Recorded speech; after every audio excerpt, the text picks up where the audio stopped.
네, 지금 교회는 팬데믹 시대를 지나가고 있습니다. 역사상에서 이렇게 많은 팬데믹 기간들이 있었지만 우리들이 이렇게 팬데믹을 겪고 있는 건 아마 처음일 것입니다. 그리고 교회가 많이 불리한 상황으로 우리는 지금 이런 상황을 지내고 있습니다. 밥도 먹을 수 없고 교회에서 쉽게 교제도 할 수 없고 모이는 것이 제한되어 있고요. 이 코로나라는 아주 심한 전염병 때문에 많이들 힘들어하고 있습니다. 하지만 말씀을 통해서 또한 주님의 인도하심 속에서 이 팬데믹 기간은 우리 교회가 가질 수 있는 재정비 시간입니다. 우리가 지금까지 어떻게 왔고 앞으로 어디로 갈 것이며 우리의 영적인 현 주소를 찾아서 청사진을 찍고 곰곰이 생각해보며 다시 한번 고민해보며 기도할 수 있는 귀한 시간입니다. 하나님께서 이 쉼을 허락하신 것입니다. 잠깐 쉬면서 앞으로의 주님이 주시는 비전과 계획에 우리가 동참할 수 있도록, 기도할 수 있도록, 마음을 하나로 모을 수 있도록 하나님께서 허락하셨다고 저는 믿습니다. 마틴 루터라는 종교 개혁가가 있습니다. 우리가 다 아는 마틴 루터죠. 마틴 루터가 살던 그 시대에도 전염병이 돌았습니다. 14세기서부터 유럽에는 흑사병이라는 아주 심한 전염병이 돌았는데요. 2세기가 지나면서도 아직도 마틴 루터 때에도 그 흑사병이 돌았다고 합니다. 마틴 루터의 2명의 형제도 목숨을 잃은 가운데 계속해서 일어나는 그 흑사병 때문에 그가 살고 있던 사회도 힘들었습니다. 그가 살던 도시에까지 이제 흑사병이 번져서 사람들이 피난을 가면서 사람들이 집을 버리고 모든 것을 버리고 떠나는 그 모습 속에서 마틴 루터가 작은 책을 쓰고 그들에게 외쳤다고 합니다. 우리는 이것에 대해서 싸워야 되고 대처해야 되고 소독해야 되고 우리가 할 수 있는 일을 다 해야 된다고 그는 외쳤다고 합니다. 그리고 그는 남아서 병자들을 돌봤고 그는 남아서 끝까지 그 현실 속에서 믿음으로 싸웠다고 합니다. 우리에게도 그런 믿음이 필요합니다. 우리에게도 이런 현실 속에서 어떻게 대처해야 될지 하나님께 지혜를 구하고 하나님이 주시는 그 지혜 속에서 말씀 속에서 헤쳐나가야 되는 것이 우리들의 임무라고 생각됩니다. 그래서 오늘 사도행전 2장 말씀을 같이 살피면서 하나님께서 주시는 교회에 대한 메시지, 우리 공동체에 주시는 메시지를 다시 한번 상기해 보기를 원합니다. 에클레시아를 만나다라는 제목으로 오늘 말씀을 전합니다. 에클레시아는 신약 성경에 나오는 교회를 일컫는 단어입니다. 헬라어인데요, 에크라는 단어와 칼레오라는 단어가 하나가 되어서 에클레시아라는 말이 나옵니다. 에크는 밖으로, 칼레오는 부르심을 받은 자들입니다. 즉 밖으로 부르심을 받은 자들이란 이름을 가진 교회라는 단어인 것이죠. 그 당시에 유대인들이 흩어져서 회당이란 것을 만들고 하나님을 섬겼습니다. 아마 사도 바울은 예수를 믿는 사람들도 회당에서 같이 모이고 회당이라는 이름으로 그것을 교회 삼아서 할 수도 있었겠죠. 하지만 성경을 우리가 자세히 들여다보면 사도행전에서 그들은 회당에서 쫓겨나고 회당에서 핍박받고 결국에는 에클레시아라는 자신들의 모임을 만들고 가정에서, 여러 가정에서 모이면서 예수 그리스도의 사랑을 나누고 복음이 전해집니다. 이 에클레시아를 우리는 만난 것입니다. 그 에클레시아가 그 초대교회 때 사도행전에서 시작해서 지금까지 하나 둘씩 계속해서 퍼져나가면서 이곳 아틀란타까지, 이 한비전 교회까지 에클레시아가 온 것입니다. 우리는 그 에클레시아를 만난 사람들입니다. 신앙생활을 하시면서 여러 교회를 섬기셨겠죠. 그러면서 우리가 그 교회에 몸담았을 때마다 우리는 사실 그 에클레시아에 몸담았던 것입니다. 그곳을 섬겼던 것입니다. 예수님께서 원하시는 예수님의 몸의 구성원으로서 우리는 섬겼던 것입니다. 오늘 그 예수님의 몸된 교회의 요소들을 하나하나 보면서 예수님이 주시는 음성을 듣기를 간절히 원합니다. 요즘에는 교회가 점점 쇠약해지는 그런 현실입니다. 점점 개인적인 신앙 구조가 강조되고 있습니다. 요즘 유튜브를 보면은 좋은 설교가 가득하고요, 좋은 강의가 가득하고요, 나 혼자도 유튜브만 있으면은 신앙생활을 잘 할 수 있는 것 같은 그런 유혹이 생깁니다. 교회에 가서 사람들과 부딪히고 갈등이 있고 어려움이 있는 그것보다 어떻게 보면 좋은 설교, 좋은 목사님, 그런 가운데서 나라도 신앙을 지켜야지, 나는 괜찮아 하는 그런 마음이 우리들 마음속에 들 때가 있습니다. 하지만 하나님께서는 우리 자신들을 구원해 주시고 우리 한 명 한 명을 구원해 주시고 우리를 교회로 부르셨다는 것이 중요합니다. 분명히 우리를 에클레시아로 부르셨습니다. 주님의 부르심 속에 밖으로 모인 자들입니다. 모임입니다. 한 사람이 아닌 것이죠. 개인이 아니라 이것은 하나의 모임이에요. 사람들이 여럿이 모여서 같이 떡을 떼고 가진 것을 나누고 하나님을 찬양하고 말씀을 나누고 우리가 기도로 같이 힘쓸 때 그 모임을, 그 에클레시아를 하나님께서는 축복해 주신다는 것입니다. 이 에클레시아를 만난 여러분들에게 오늘 말씀은 다시 한번 에클레시아를 기억하라고 말하고 있습니다. 첫 번째로 40절에 나오는 귀한 대목이 있습니다. 뭐냐면은 사도 베드로가 성령의 강림하심, 성령 충만을 받고 예루살렘 백성들에게 외치는 설교가 마지막 부분이 나옵니다. 그는 그들에게 이렇게 말합니다. 패역한 세대들아, 구원을 받으라 합니다. 사도 베드로의 외침은 구원에 관한 외침입니다. 에클레시아가 외치는 소리도 첫째로, 둘째로, 셋째로 항상 구원에 대한 외침이 있어야 됩니다. 영원 구원이 첫째고, 영원 구원이 둘째고, 영원 구원이 마지막인 우리의 목표고 목적인 것입니다. 제가 한국에 대학교 3학년 때 다녀왔습니다. 너무나도 교회들을 가보고 싶고 좋은 목사님들 설교를 듣고 싶었어요. 그래서 교회들을 탐방하면서 좋은 경험을 가졌는데요, 그곳에서 가장 인상 깊게 남는 교회는 전주에 있는 깡통교회입니다. 그냥 천장이 깡통으로 된 체육관 같은 교회였습니다. 성도들이 아주 많은데도 성전을 짓지 않고 그들은 헌금을 다 많은 부분을 70% 이상 선교비로 붓는 그런 교회였습니다. 그 교회에 가서 예배를 드리고 너무나도 은혜스러웠어요. 아, 하나님의 나라에 이렇게 좋은 교회가 있구나. 하나님은 기뻐하시겠구나. 그런 마음이 들었습니다. 왜냐하면 그 교회는 하나님이 주신 그 사명을 다하고 있었기 때문입니다. 영원 구원하라는 그 하나님의 음성을 듣고 교회의 본질이 그것에서 벗어나지 않으려고 몸부림치며 깡통교회를 유지하고 있었습니다. 그리하여서 온 세계에 선교사를 파송하고 그 선교사들을 책임지며, 브라질에도, 제가 살던 브라질에도 그들이 운영하는 바울 선교회가 와 있었고요, 아주 좋은 아름다운 신학교를 만드셨고요, 그곳에서 많은 목회자들을 양성하고 있었습니다. 그곳의 담임 목사님이셨던 이동희 목사님이 브라질에 오셔서 신학생들한테 설교를 하시는데 너무 감사하게도 제가 그날 통역을 하게 됐었습니다. 근데 그분이 설교가 너무나도 간절했고 너무나도 순수한 말씀이셨어요. 신학생들을 보시면서 거룩해야 된다. 세상을 사랑하지 말고 하나님을 사랑해라. 젊은 신학생들에게 너무나도 많은 유혹이 있는데 여러분, 주님을 의지하면서 승리하시라고 그 목사님은 말씀하셨던 것이 기억이 납니다.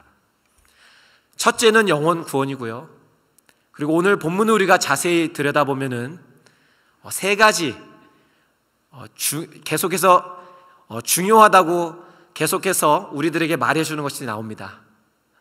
기도가 나오고 말씀의 가르침이 나오고 그리고 교제가 나옵니다.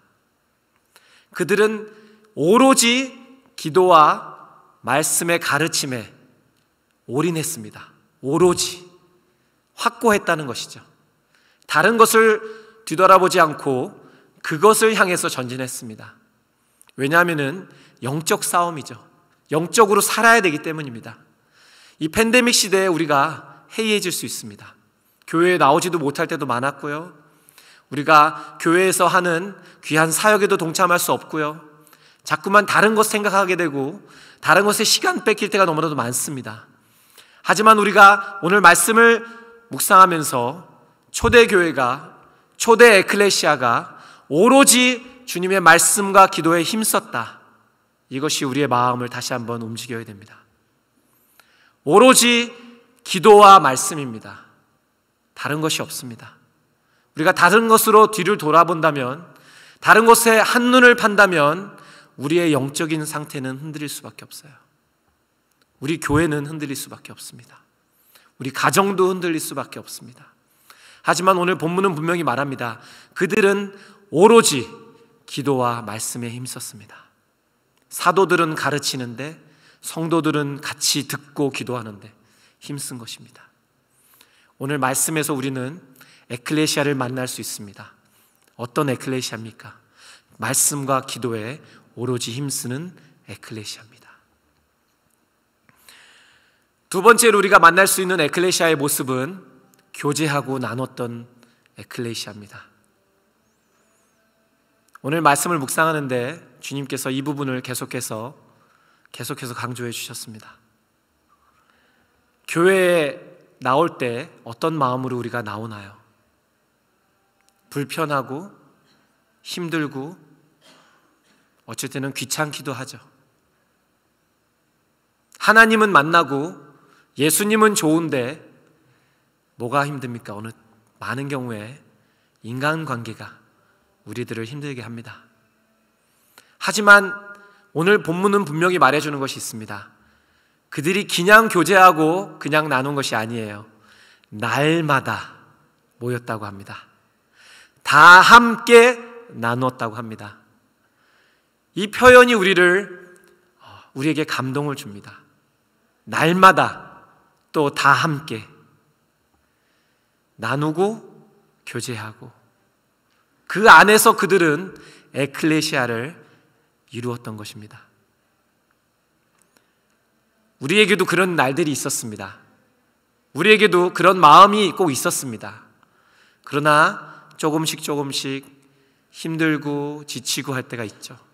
하지만 오늘 본문 속에서 우리가 다시 한번 날마다 모이고 다 함께 나누는 이 영성을 회복해야 됩니다.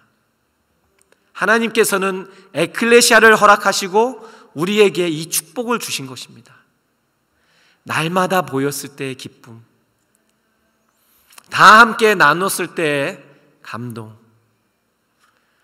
내가 좀 가진 것이 있을 때 이것을 나누고 싶어서 우리가 필요한 사람을 찾았을 때, 나눔이 있을 때 주어지는 기쁨은 말로 할 수 없는 기쁨입니다. 주는 자와 받는 자 동등한 것이죠.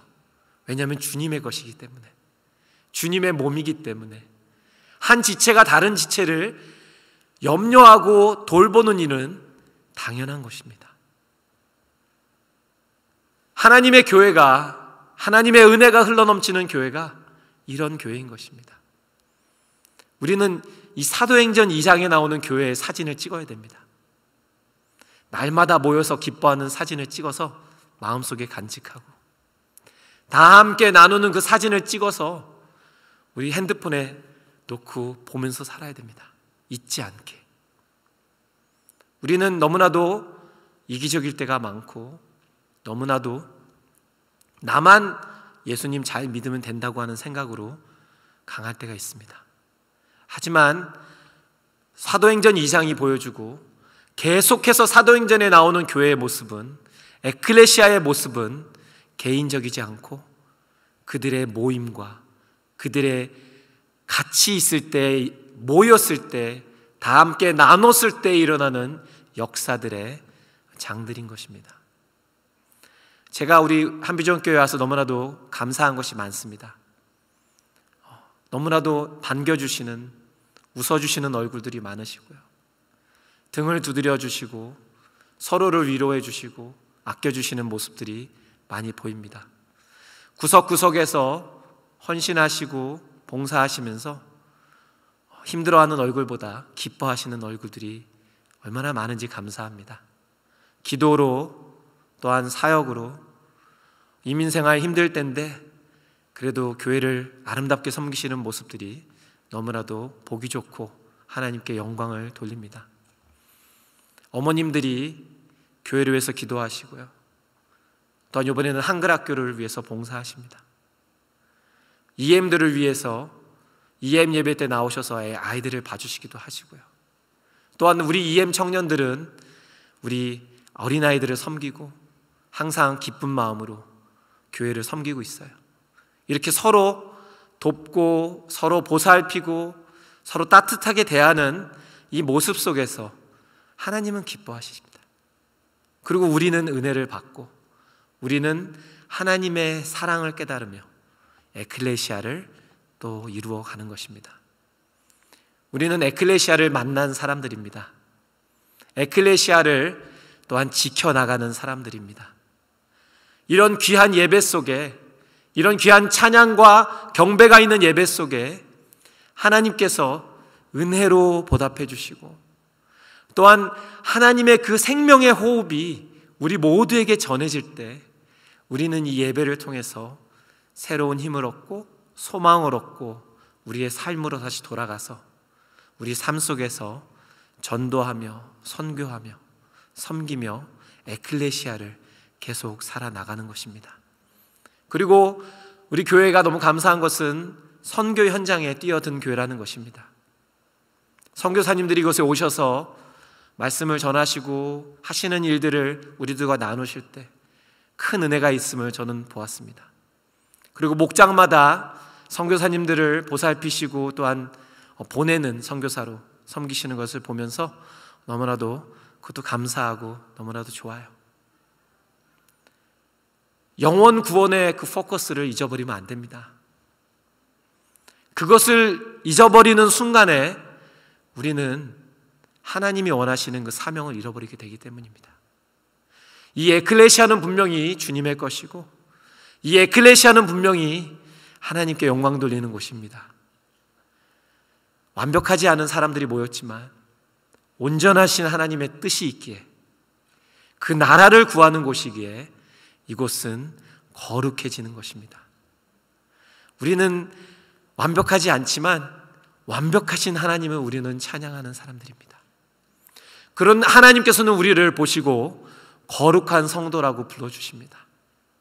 그 은혜가 감사해서 우리는 더욱더 섬기고 더욱더 주님을 사랑하는 것입니다. 이런 관계가 살아나고 계속 깊어지는 곳이 이곳 에클레시아입니다. 저는 어려서부터 교회에 다녔습니다. 은혜를 받았습니다. 너무나도 기뻤습니다. 그리고는 사도행전 2장을 봤어요. 그리고는 이 사도행전 2장을 너무나도 그리워하고 너무나도 찾았습니다. 분명히 말씀에 있는데 분명히 하나님이 보여주셨는데 왜 우리가 보는 곳에는 이 교회가 없는지 슬퍼하기도 했습니다. 제가 큰 이민교회들은 다툼이 있었고 분열이 있었어요. 제가 사랑하는 우리 친구들이 교회를 떠나는 것을 저는 목격했어요. 하지만 하나님은 분명히 이 사도행전 2장의 교회를, 이 에클레시아를 만나게 해주셨습니다. 영혼들이 돌아오고 교제하고 나누고 서로를 위해서 시간을 할애하고 자신의 삶을 나누는 교회를 저는 맛봤고 여러분도 맛보셨습니다. 지금 이 팬데믹 시대가 지나가고 있습니다. 이제 곧 끝날 겁니다. 지금 우리가 재정비하고 목표를 다시 뚜렷이 세우고 장비를 가다듬고 말씀을 붙들고 오로지 기도에 힘쓰며 다시 일어나야 될 때입니다. 교회가 하나가 돼서, 한 몸이 돼서 한 비전을 갖고 우리는 다시 한번 영적 전투에 뛰어들어야 됩니다. 주님은 기다리시고 계시고 주님은 우리를 부르고 계십니다. 우리 한 사람 한 사람이 이 마음을 갖고 하나가 되어야 됩니다. 그리 한다면 하나님께서 이곳에 역사하실 줄 저는 믿습니다. 우리들의 삶을 주님의 사랑으로 묶으실 줄 믿습니다. 그리하여서 그 교제 속에, 그 나눔 속에 주님 영광 받으시고 잃어버린 영혼들이 돌아올 줄 믿습니다. 하나님, 아틀란타에 너무나도 많은 영혼들이, 잃어버린 영혼들이 있습니다. 이 아틀란타에 교회를 다녔지만 교회를 이제 안 다니는 사람들이 너무나도 많습니다. 교회 가서 상처받고 실망한 사람들도 있고요. 힘들어하는 분들도 많이 있습니다. 그런 분들에게 에클레시아가 필요합니다. 주님의 에클레시아가, 주님의 살아있는 공동체가 필요합니다. 우리 모두가 그것이 되어서 주님을 섬기고 주님께 기쁨이 되고 많은 영혼들에게 은혜를 끼치는 우리가 될 수 있습니다. 그렇기 위해서 우리는 오로지 기도에 힘써야 되는 것입니다. 우리 같이 찬양하고 기도할 텐데요, 주님께 그런 마음을 가득 채워달라고 우리 같이 기도하겠습니다. 우리 찬양 드릴 때 교회로서 하나가 돼서 이 찬양을 드리기 원합니다. 진짜 십자가의 길을 가는 우리들이 주님의 몸이 되어서 하나가 되어서 이 찬양을 드리기 원합니다. 우리 같이 찬양 드리고 같이 주님께 나아가겠습니다.